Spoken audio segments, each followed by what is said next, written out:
फुलेको फुला सुगन्ध मिठो सुँघेर थाहा हुन्छ सधैँको यस्तो भागेर मात्रै पिरतीका हुन्छ फुलेको फुला सुगन्ध मिठो सुँघेर थाहा हुन्छ सधैँको यस्तो भागेर मात्रै पिरतीका हुन्छ सुवाका छ खबर रातो चुन्नी ओढ्ने वालीको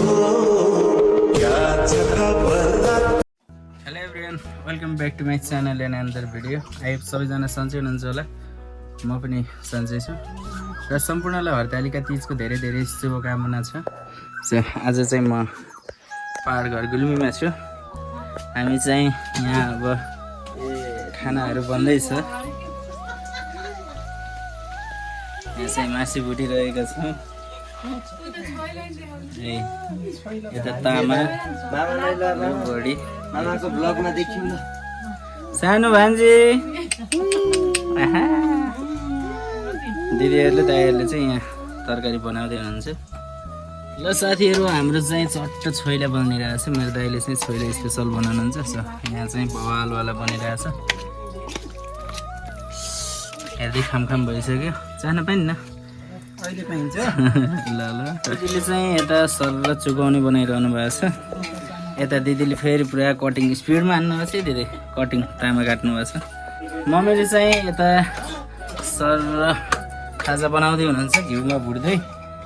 आज स्पेसल हुनेवाला छ हाम्रो तिज चाहिँ।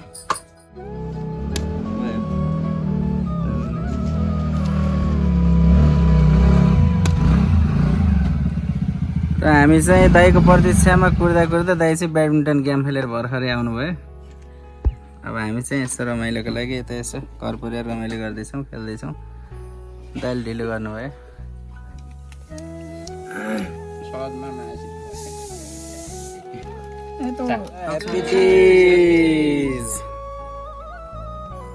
अब चाहिँ हामीले खत्रै भाँडा मान्नेवाला छौँ। यो तिजको बिहान खाएका भाँडा कहिले छन् रे।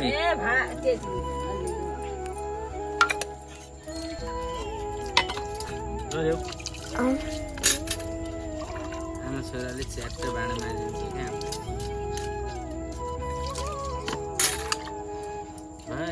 ल अहिले चाहिँ हाम्रो घरमा मकै बनाउने कार्यक्रम चलिरहेछ। दाइहरूले यहाँ मकै बनाउँदै हुनुहुन्छ। बाबाले मकै बनाउनु भएको छ। दाइ कस्तो लागिरहेछ त नि मकै बनाउँदा धेरै वर्षपछि?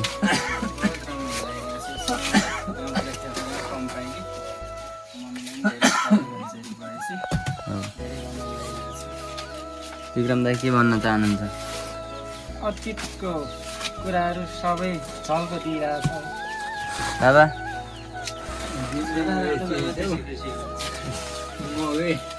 बाबुरामलाई यसो सारा मिलेको छ। मकै बनाउनुको लागि खुब रमाइलो लाग्छ। बनाइएछ मकै पक्कै पनि बोकिरहने भाँच्ने पक्कै पनि घरको काम सबै मिलेर गर्दाखेरि रमाइलो हुन्छ। विदेशमा बस्नु भने सम्पूर्णलाई पनि यो भिडियो देखिसकेपछि गाउँघरको याद आउँछ होला भन्छ पनि।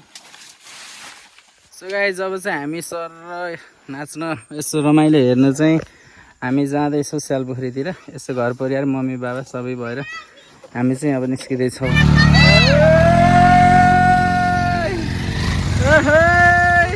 ल हामी चाहिँ जाँदैछौँ।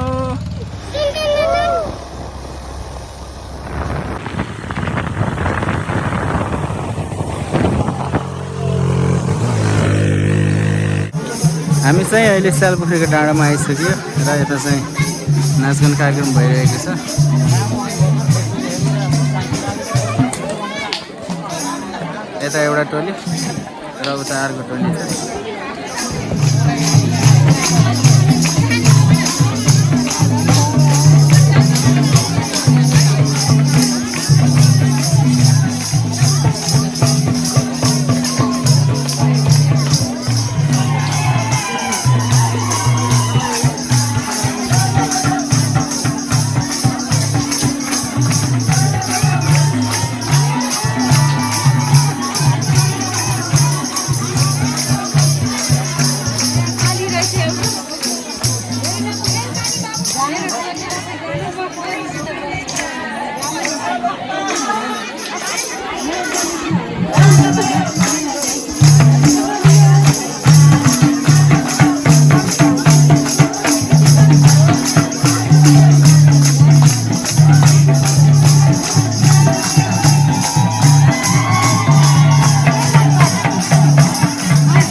मामे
अब चाहिँ हामी घुमघाम गरेर रमाइलो नाचगान गरिसकेपछि चट्ट बसेर यसो गेम खेल्ने खाने कार्यक्रम हुँदैछ। कस्तो छ मलाई ल है त सबैलाई फेरि पनि ह्याप्पी तिजको शुभकामना छ यो वर्षलाई ह्याप्पी तिज भन्दै बाई बाई ह्याप्पी तिज।